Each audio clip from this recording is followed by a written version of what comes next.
বেশ অনেকগুলো দিন হয়ে গেল, একভাবে তো বৃষ্টি হয়েই চলেছে। যাই হোক, আমি এখানে আদা, তুলসী পাতা, এলাচ দিয়ে চা বানিয়েছিলাম। অবশ্যই বৃষ্টির মরশুমে এইভাবে চা খেতেই বেশ লাগে। আজ হলো আমাদের রান্না পূজা। তো মা বলল, তুই আমাকে মাছগুলো ভেজে দে। আমি বাইরে বসে বসে ইলিশ মাছ, কাতলা মাছ, 2 রকমেরই মাছ মাকে ভেজে দিলাম। তো বিকালের দিকে ছাদে গিয়ে দেখলাম আকাশে মেঘ থাকলেও কিন্তু বৃষ্টি আর হচ্ছে না। যাই হোক, দেখে তো বেশ ভালো লাগলো। গাছে কয়েক রকমের না ফুল ফুটে আছে। তো ফুলগুলোর সাথে একটু সময় কাটালাম। আর এই পিঙ্ক কালারের জবা ফুলটা দেখো, বড় হয় ঠিক কথা, কিন্তু বৃষ্টির জল পাওয়ার ফলে কতটা বড় হয়েছে দেখতে পাচ্ছ। নিচে এসে দেখলাম মা এখানে রান্না স্টার্ট করে দিয়েছে।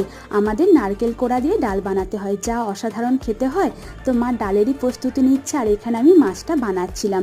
কাতলা মাছ, ইলিশ মাছ, 2 রকমেরই মাছ আমি বানিয়েছিলাম। আর এখন ডিনার করতে বসে গেছি। মা অনেক কিছু রান্না করেছিল, অত কিছু কিন্তু খাওয়া যায় না ডিনারে। অবশ্য আমি যেইগুলো খেতে পারবো সেইগুলো নিয়েছিলাম। ওকে, টাটা।